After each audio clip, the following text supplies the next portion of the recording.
Is African spirituality calling you?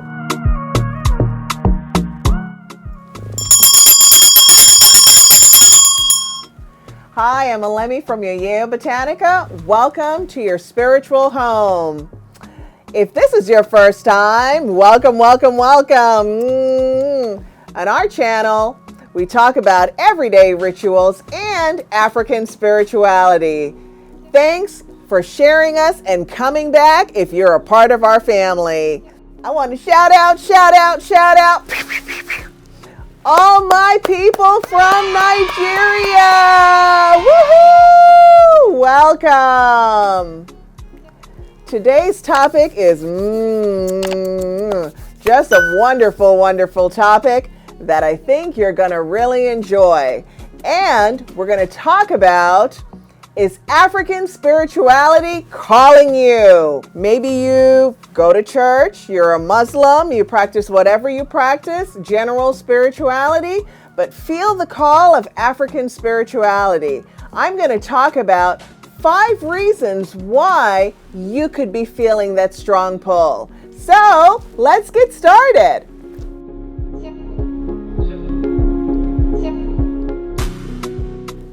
I want to share with you a little bit about my experience with African spirituality.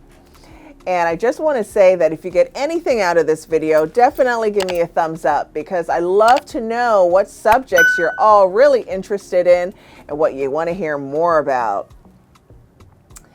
So when I was growing up, I didn't know that I was interested in African spirituality. I just knew that I had a really intimate relationship with the divine, that I felt God energy, if that makes any sense. I could notice very slight inflections in nature and just really felt connected all the time. I'm guessing that maybe this has been my way since I was born, but I really wasn't clear about what it was and what it was called and where it was going, so to speak. Went to church, grew up in the church. Both my grandparents were very, very active in the church, being deacons and ministers in the church. I have been ordained twice as an international minister, been ordained in 6 different African traditions, including Ifa and Orisha worship. And I didn't really think about, oh, it has a title and it looks like this and it looks like that. I remember I had a moment where I went to the ocean one day and I wasn't feeling well. And I sat there and I just prayed and prayed and prayed. And then something just random. I was like, oh, let me just, throw this stuff in the water. I grew up in the Caribbean, so throwing things in the water that were biodegradable that the fish could eat was just such a part of life. And I remember I was getting out of the water, and all of a sudden there was this wave that came and just hit me down and pulled me into the ocean. And I remember just like being frantic. I could swim, I could float, I could do all these things normally, but in that moment, I was just drinking in water. It was sand, it was water. I felt like I was in a washing machine, just being rolled around. And I just remember that I was at the beach by myself. And I just thought to myself, I could die out here. I'm just thinking these moments all at the same time while just being really panicked. And I remember that there was a moment where I just became really quiet, just quiet. And all of a sudden, all of these things that were happening, it was like in a movie. I was a little bit detached, if you will, from myself. And all of a sudden, I remember just rolling. And then the next thing you know, it was like the ocean just threw me back on the sand. I was like, what the heck? My head was totally white with sand. I don't know how much water I drank in addition to having water in my lungs, and could feel the sand in my throat. It was really, really traumatic, to say the least. I'm telling you this story for a reason. And I realized this thing is alive.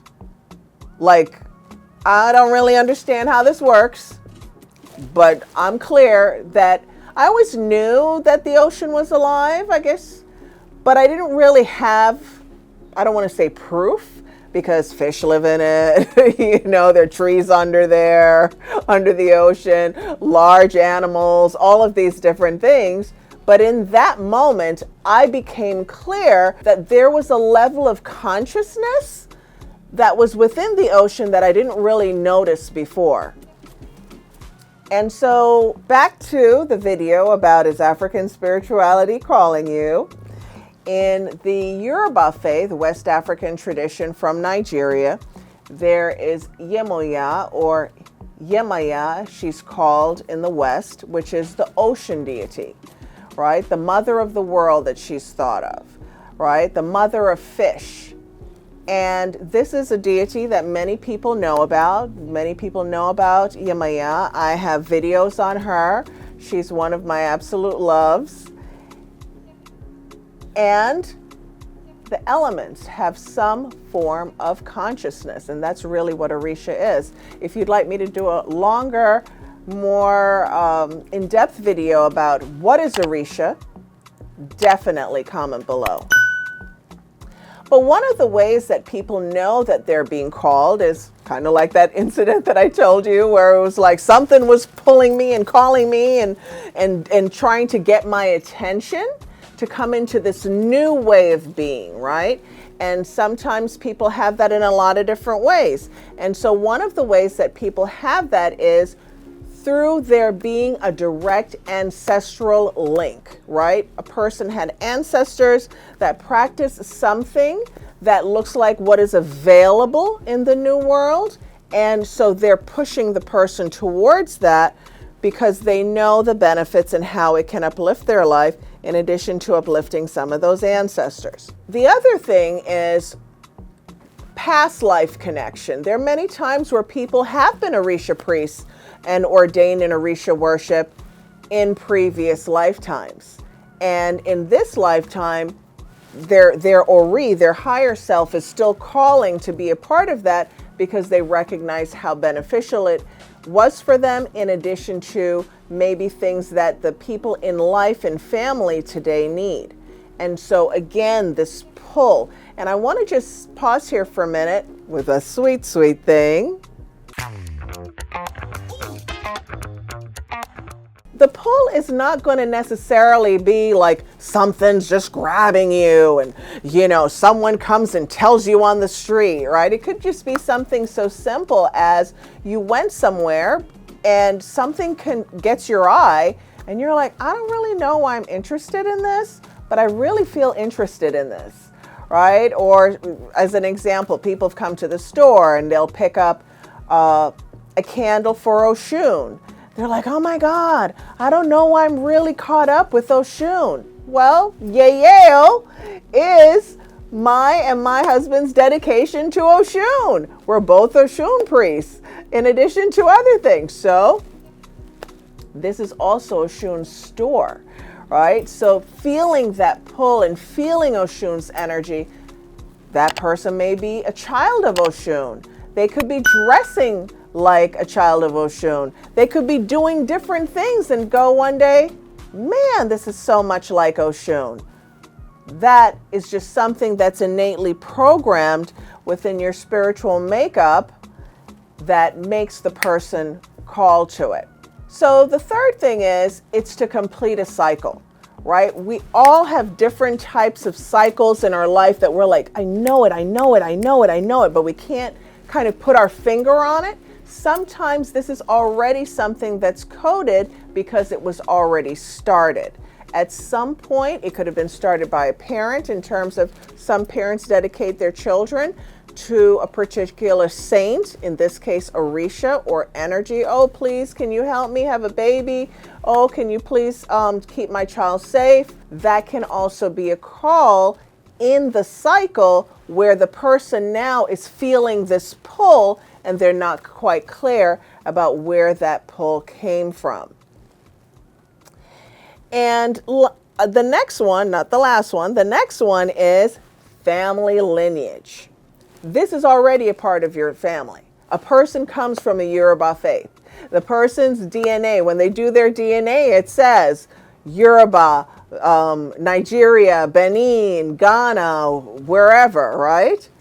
It's already in your bloodline. It's already a part of who you are innately. So remember I talked about in the beginning, one can be forefathers. This one is actually you, your family lineage, right? In terms of if you did your DNA, what it would say. And I would have to say for myself, that was really it. I never knew that I was interested in these faiths. I never knew that I had such a strong connection to Benin and wanting to always collect African art. I've been collecting African art for over 30 years. Well, when I did my DNA, it was like Benin, Benin, Benin, Yoruba, Yoruba, Yoruba, right? So it was already a part of who I am by way of bloodline, in addition to family lineage.